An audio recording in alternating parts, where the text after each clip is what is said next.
గణేశాయ నమః. శ్రీ సరస్వతి నమః. శ్రీ గురుభ్యో నమః. భక్తులారా, భారతంలో విశేషాలు చెప్పుకున్నాం. ఇందులో భాగంగా నిన్నటి వరకు ఆదిపర్వాన్ని 126 భాగాలుగా చెప్పుకున్నాం. ఇప్పుడు మనం 127వ భాగం చెప్పుకుందాం. చెప్పుకునే ముందు వ్యాస భగవానుడికి నమస్కారం చేసుకుందాం. అలానే క్షేత్రపాలకుడైన ఆంజనేయ స్వామికి కూడా నమస్కారం చేసుకొని సమర్థ గురు సాయినాథ్ మహారాజ్కి జయ చెప్పుకుంటూ ప్రారంభం చేద్దాం.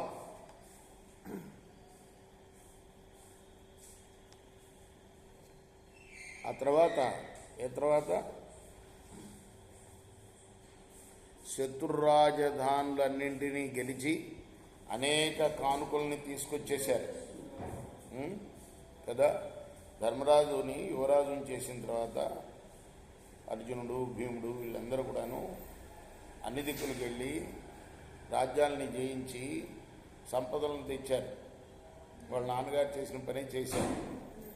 ఇలా చేసిన తర్వాత కాస్త ధృతరాష్ట్రుడిలో మార్పు వచ్చిందట.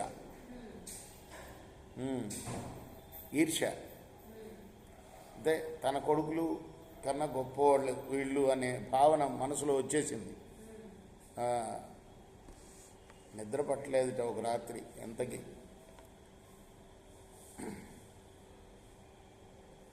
ఆ తర్వాత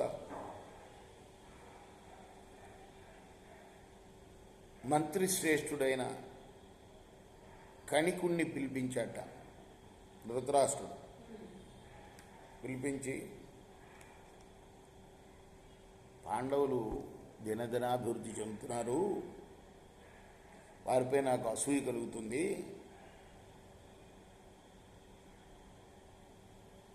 ఈ విషయంలో నాకు సలహా చెప్పు నువ్వు అన్నట్ట. ఆ బ్రాహ్మణ శ్రేష్ఠుడు, ఆ మంత్రి కణికుడు రాజనీతి సిద్ధాంతాలని దర్శింపజేస్తూ ఇలా అన్నాడు: రాజా, నేను చెప్పిన తర్వాత నువ్వు నన్ను తప్పు పట్టకూడదు.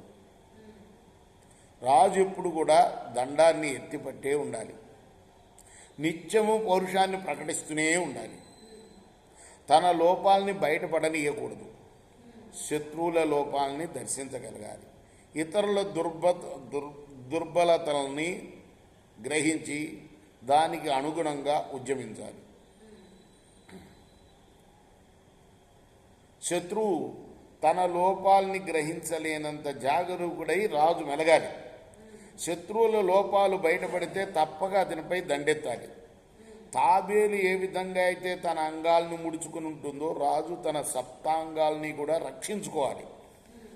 ప్రారంభించే పని ఎప్పుడూ మధ్యలో వదిలివేయకూడదు. ముళ్ళునైనా సరే సగం తీసి సగం వదిలేస్తే శరీరంలో చాలా కాలం వరకు ఆ గాయం మానకుండా ఉంటుంది సుమా. అపకారం చేసిన శత్రువుల్ని చంపడమే అభినందనీయమైన పని. ఎంత పరాక్రమం గలవాడైనా సరే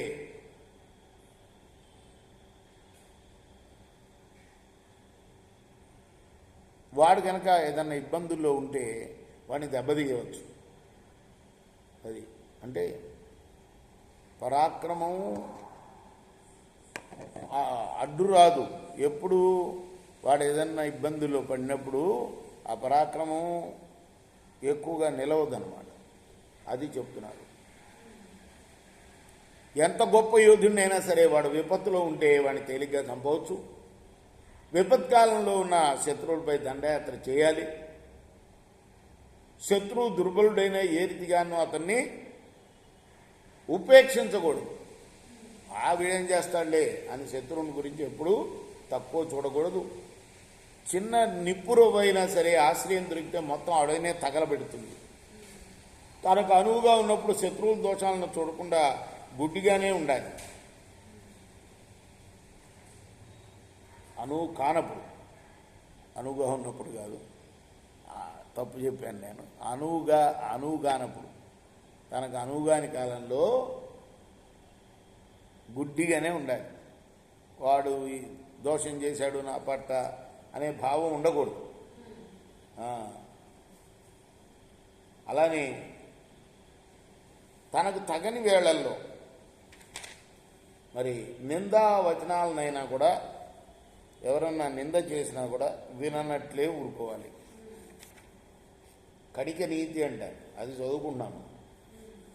అవసరపడినప్పుడు తన ఇంటిని తృణమయంగానే భావించాలి.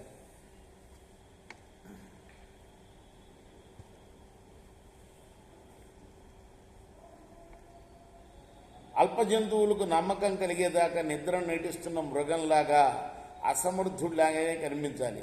శత్రువు తనను సమీపించిన తర్వాత సాంత్వనం మొదలైన ఉపాయంతో నమ్మించి సంహరించాలి.